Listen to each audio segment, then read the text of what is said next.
Hi guys, welcome to my channel Confessions of a Gaming Mum, and welcome to my video of my top 5 Tomb Raider levels. So this is just going to be for the first Tomb Raider game, not all of them together because that will probably just make my brain explode right now. I'm not in the right place to be judging all Tomb Raider levels just yet. We're going to take it a game at a time, and just for now I'm going to concentrate on Tomb Raider 1. So this video came about because originally I wanted to rank my top 10 Tomb Raider games. Until then I actually started playing them again and realised that my opinion had actually changed a little on the games themselves.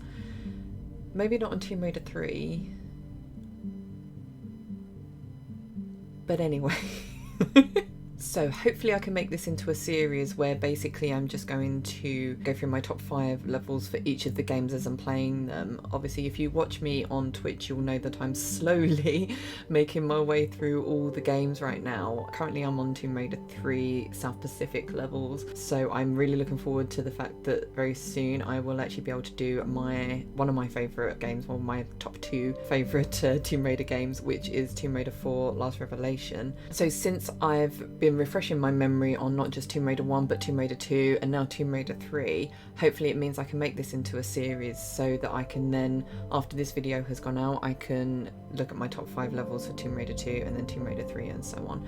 So here's hoping we can make a series out of it and you guys actually enjoy it. So what I actually want to say as well, before anyone starts hating on me for my choice of levels, is if you've seen my videos before you will know Tomb Raider 1 is my absolute favourite game pretty much of all time. I've grown up with it pretty much since day one. 25 years it's been in my life. It's an extremely important game to me and I love every single part of it. Some parts do frustrate me more than others, but all of it holds a very, very special place in my heart. So for me to pick 5 levels was incredibly hard. I basically had to get quite nitpicky with things as I was like trying to figure out what I loved and what I hated about different levels. Enough talking, let's get on with it. These are my top 5 Tomb Raider 1 levels.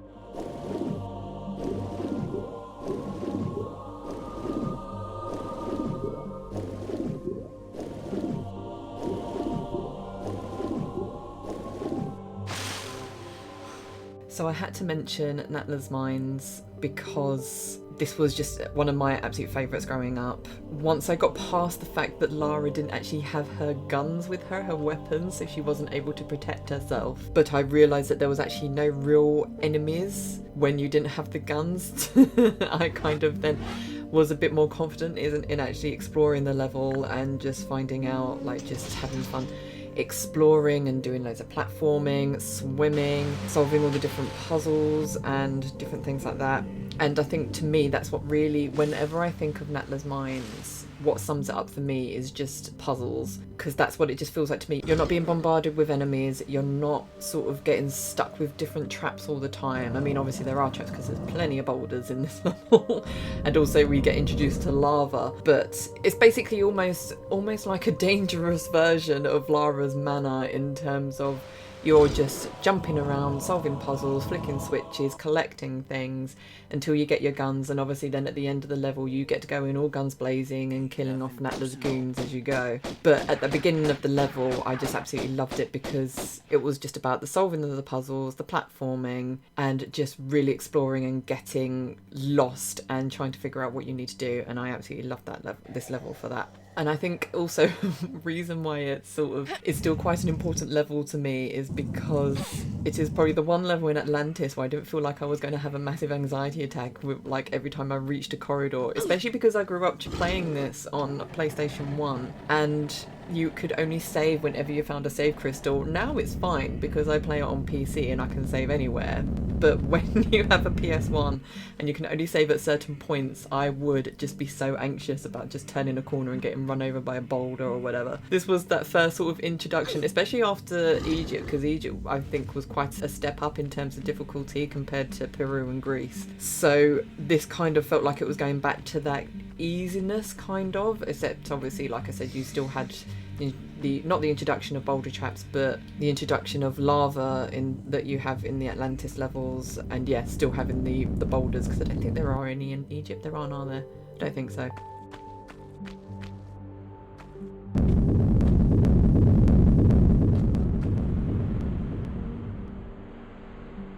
And it also had a very different look and a very different feel to what had come in the levels before. Everything else before just felt so ancient and ruined and abandoned, but you didn't get that in NATLA'S Mines. It was just that it was still active, or recently active, and something was just hiding behind the corner. Like, wait, I think that was why I was so anxious when I was younger about it, because it just felt like people were there watching you and they were just waiting for you to do something before they would jump out at you.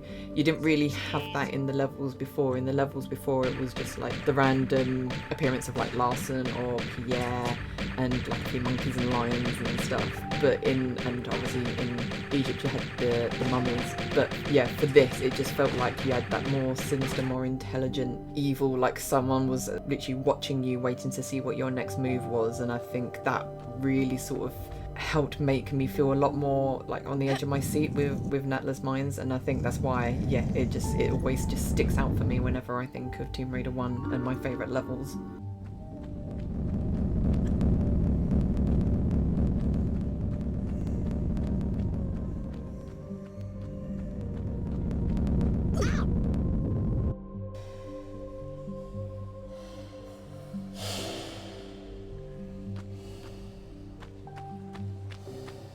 The next level for me that's another favourite, so number 4, is Tomb of TIHOCAN. And again, this level just had it all for me in terms of like you had the puzzles, the traversal and the swimming and everything. But it wasn't all about combat, although you obviously did have the final showdown with Pierre in it and him popping up from time to time. And it's also where you got to meet the centaurs for the first time, so you had an introduction into what you're going to be facing in Egypt in the next few levels. Again, like just talking about the centaurs, it's just such an epic centerpiece when you look at like when you climb out of the water near the end of the level before you actually go and get the piece of the ski on. And just seeing those stone centaurs and just seeing the opening to that temple or to that tomb. And to me, that picture is Tomb Raider to me. There's many pictures of Tomb Raider to me, but that is just one of them. It's just such a, whenever I think of Tomb of TIHOCAN, I think of that, and it makes me fall in love all over again with that level, because it's just such an amazing centerpiece for me.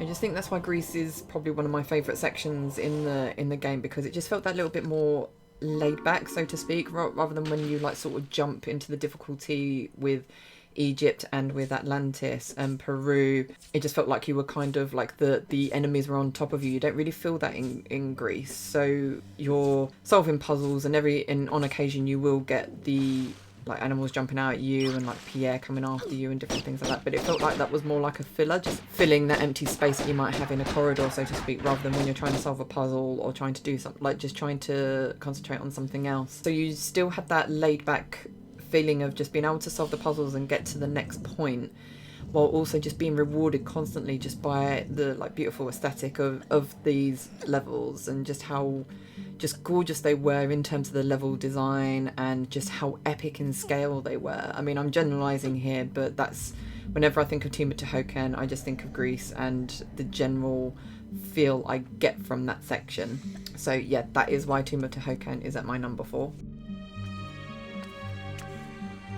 Here lies TIHOCAN, one of the 2 just rulers of Atlantis, who even after the curse of the continent had tried to keep rule here in these barren other lands.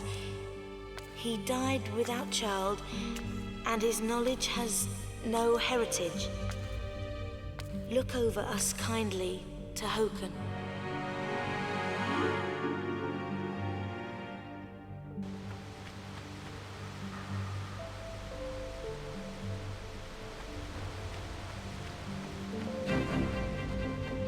I could not do a list without having this level in there, the Lost Valley. I would be doing it a massive disservice if I did not include this level.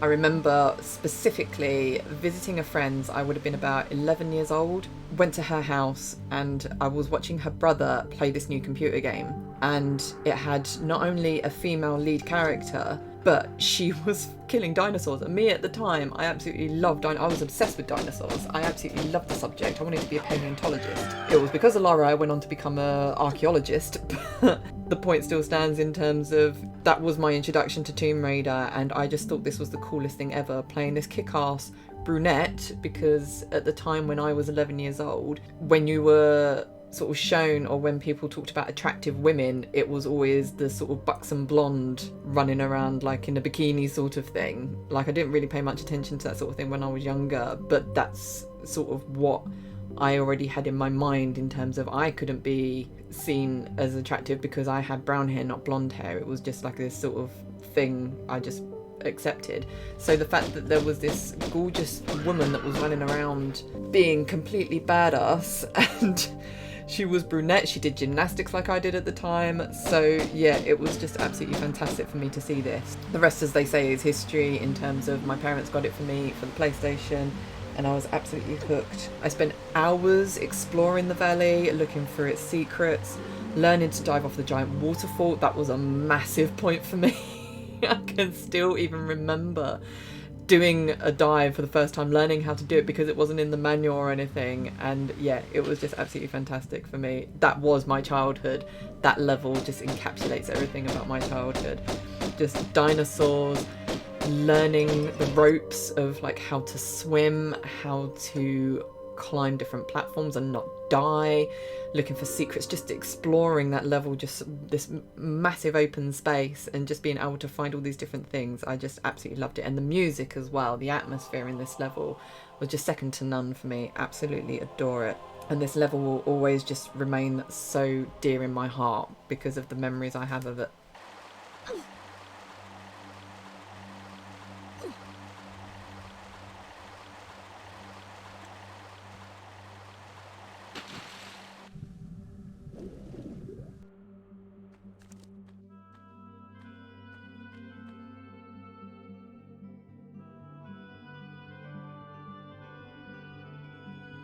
I definitely can't do a favourite levels of Tomb Raider video without mentioning St. Francis Folly, can I really? Once again, the platforming and the puzzles in this level, it just has them in the bucket load.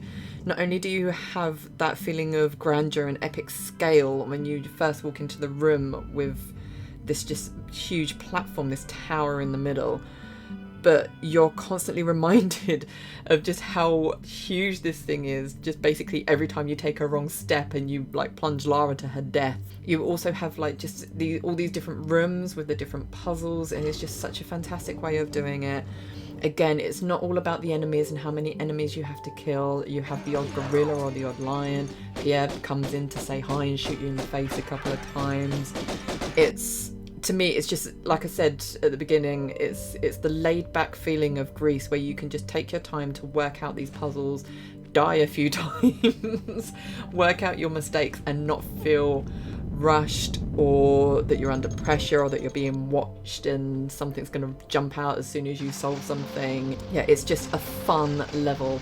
Of course, it's frustrating when you fall to your death like on the umpteenth time because you didn't press walk instead of like just running off the edge. It remains close in a lot of the fans' hearts because of just I think the absolutely epic and amazing level design for this level, as well as just how rewarding it is, just so much to do. It's one of those things in terms of it doesn't have you on your edge of your seat per se in terms of with the enemies and stuff, but it rewards you for being careful in terms of it, like you get punished for being careless. Like I said, if you don't press walk when you're walking around on that tower to get to each of the levels, if you're to fall you will die, or if you're not on the lowest level anyway. And the fact you have to scale from the top down to the bottom to be able to open each of these doors, to me it's just genius level design. And yeah, I think if you've never played a classic Tomb Raider before, obviously you'd probably have to start at the beginning because you wouldn't know how to control Lara. But if you were to showcase, like if you were to sit down with someone who was a classic fan and watch them play, this is the level that you should watch them play, because you would actually just see just so much goes into these levels. And yeah, it's just I absolutely love them to bits. And now we're at number one, and again, it's just all for me about the level design and the puzzles. People go on about like classic fans and why they love the classic Tomb Raiders too much because of the power of nostalgia. To me, I have played this game so often, it's not nostalgic to me. It's just fun, it's relaxing because I know so well. I mean, some people will probably think you don't know it that well, but the bits that I do know, I know well.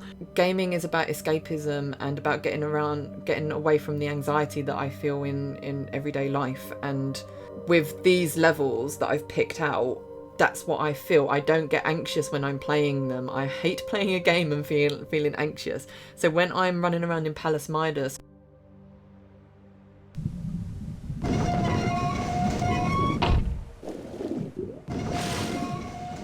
I know what's coming. I know there's going to be enemies coming.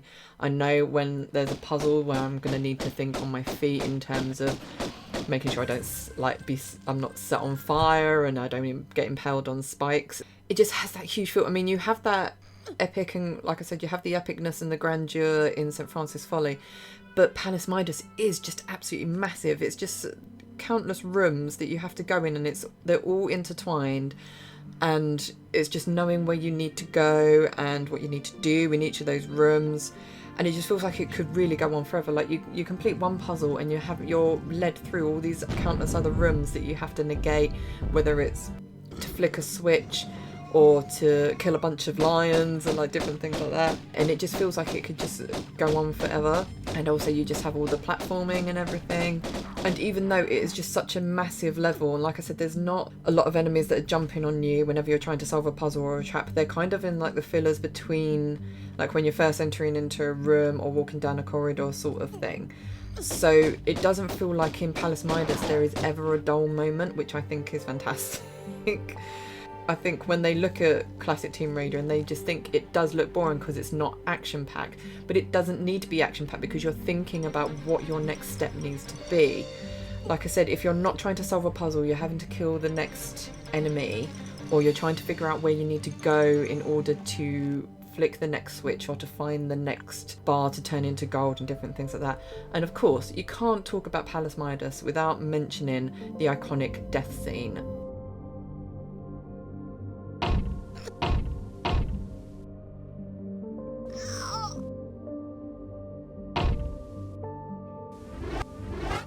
If there was a level to showcase what a true work of art the level design of classic Tomb Raider is, this is the level that comes to mind. You cannot talk about the level design of Tomb Raider 1 and not talk about Palace Midas and St. Francis Folly. In my eyes, they are just absolutely fantastic. And whenever I pick up Tomb Raider 1, these are the levels that I want to play.